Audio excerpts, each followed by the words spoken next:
चर्चा होगी, कोई चर्चा नहीं हो बजट पाएगी। पेश करेंगे, तो बजट पेश होगा और पास हो जाएगा, मतलब यूं गया और यूं आया टाइप होगा। इसका मतलब है कि आप एकदम जी जी जी। और लाइट सर, बीरेन जी भी इस बजट कार्यक्रम में जुड़ चुके हैं। बीरेन जी, बहुत स्वागत आपका। आज तो आपने पूरी कार्रवाई स्वयं अपनी आंख से देखी।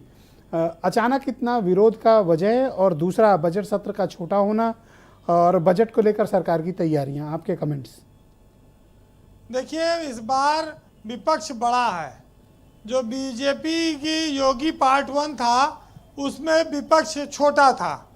इस बार विपक्ष की संख्या 125 से ज़्यादा है, तो वो स्वाभाविक है कि वो एक उपस्थिति बड़ी हो जाती है। वो हंगामा भी करेंगे तो दिखेगा, और हंगामा बड़ा होगा, शोर शराबा होगा। लेकिन यूपी जैसे बड़े राज्य में अगर विपक्ष कानून व्यवस्था, बेरोजगारी, महिलाओं के खिलाफ अपराध, इन सब मुद्दों पर सदन में शोर नहीं करेगा, बात नहीं उठाएगा, तो फिर इस प्रदेश में बहुत बड़े बड़े मौके जो चर्चा के आते हैं वो निकल जाएंगे। हालांकि आप और हम सब जानते हैं कि ये जो विधानसभा के सत्र आते हैं, इसमें 80% काम सरकार अपना करती है, अपने सरकारी कामकाज निपटाती है।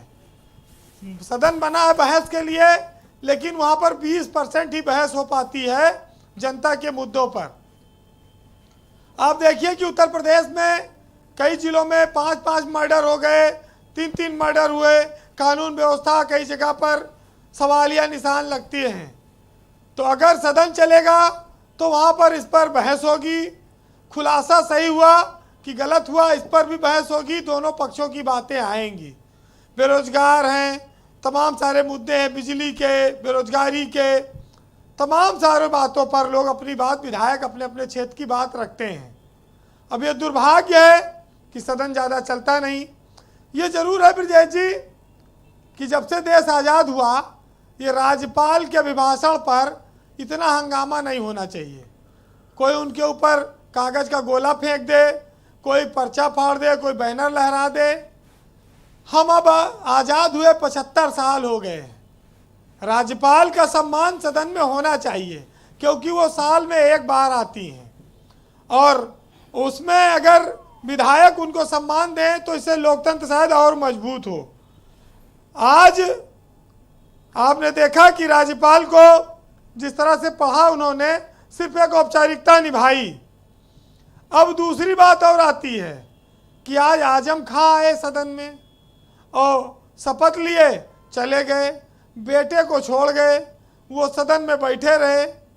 लेकिन आजम खां आएंगे कि नहीं आएंगे, अब इस पर सबकी निगाह है।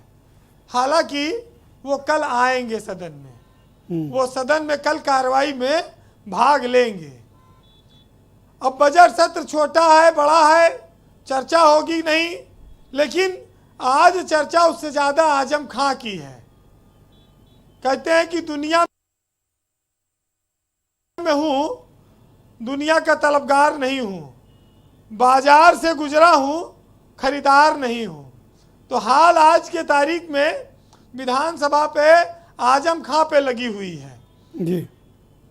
उनकी अखिलेश से कितनी रुसवाई है, वो फौरी है या अस्थाई है, वो सपा में रहेंगे या गुमनाम की तरह रहेंगे, अकेले रहेंगे, इन सब चीज़ों पर कयास लग रहे हैं। लेकिन आजम खां ने जो इसने विधानसभा अध्यक्ष के लिए आज दिखाया, सतीश महाना के लिए, उस पर गौर करना चाहिए। आजम खां उम्र के उस पड़ाव में है जहां वो शायद ज़्यादा लड़ाई नहीं लड़ेंगे। वो वैचारिक नेता हैं, शब्दों के जादूगर हैं, जवाब और उदाहरण देने में माहिर हैं, संसदीय इतिहास के अच्छे जानकार हैं, जिसका लाभ वो पार्टी को दे सकते थे। लेकिन शायद अब सदन में वो सरकार से इतना लोहा ना लेंगे, क्योंकि पिछले 27 महीने में गोमती में पानी बहुत बह चुका है जी, और किसमें कितनी धार बची है ये आने वाले वक्त में आप देखेंगे। एक और नाम पर चर्चा आज होनी चाहिए, ओम प्रकाश राजभर। हाँ, मैं बुलाया हूँ, अभी थोड़ी देर में ज्वाइन कर रहे हैं। वो उन्होंने एक एयर कंडीशन वाला मामला छेड़ दिया है कि भाई एयर कंडीशन से बाहर निकलो। हालांकि आज गर्मी कम हुई, बरसात हो गई, मौसम अच्छा है, एयर कंडीशन ज़्यादा चलाने की जरूरत नहीं। लेकिन समाजवादी पार्टी से क्या उनके रिश्ते तल्ख हो रहे हैं? क्या वो अलग होना चाहते हैं? क्या कोई उनकी डिमांड है?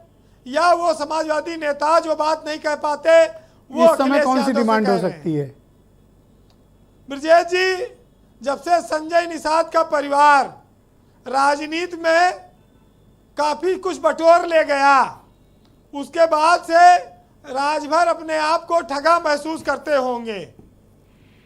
राजभर देखते हैं कि संजय निषाद मंत्री है, बेटा सांसद है, खुद एमएलसी हो गए। अरे भाई, कई ये तो सारे चॉइस उनकी थी ना कि उन्होंने दूसरा पक्ष चुना चुनाव लड़ने को। अब इसमें वो देखिए, ठगा क्यों वो तो महसूस कर बात रहे हैं? पुरानी हो गई, 2 महीना कोई सौदा होने जा करने रहा। थोड़ी गए थे कि ठग लिए गए। अब देखिए, कोई ना कोई बहाना तो चाहिए, दर्द तो रहेगा। राजभर का परिवार, उनके बेटे बेटियों को अभी वो सम्मान, वो सदन में अभी जगह नहीं मिली है। तो हो सकता है कुछ उनके मन में हो, या वो हो सकता है कि जो बात सपा के लोग ना कह पाते हैं वो उनसे कहलवा दी लोगों ने। जी बीरेन जी। वैसे देखिए, एक बात है, 31 मई तक का सदन चलने के पीछे तमाम सारी बातें आई, लेकिन उत्तर प्रदेश में 3 जून को एक बहुत बड़ा कार्यक्रम है, ग्राउंड ब्रेकिंग सेरेमनी होने वाली है। प्रधानमंत्री उसका उद्घाटन करने आ रहे हैं, तो स्वाभाविक है कि उससे पहले योगी सरकार सदन समाप्त करके, बजट पास करा के, सरकारी कामकाज निपटा के अपने नए लक्ष्य में जुटेगी। जी तो उसके पीछे यही लॉजिक है। जी बीरेन जी। बहरहाल विपक्ष बिखरा है, इसका फायदा बीजेपी को मिल रहा है। समाजवादी पार्टी में अभी आजम खां को लेकर कॉन्फिडेंस नहीं है, बहुत आगे पीछे है।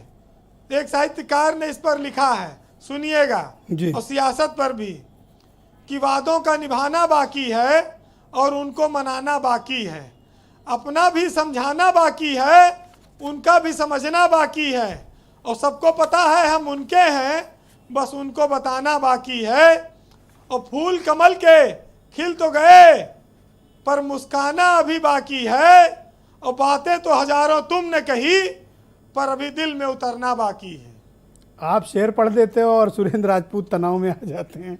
अब वो सोचते हैं कि अब मुझे क्या बोलना है। बहुत शुक्रिया बीरेन जी, बहुत बहुत धन्यवाद।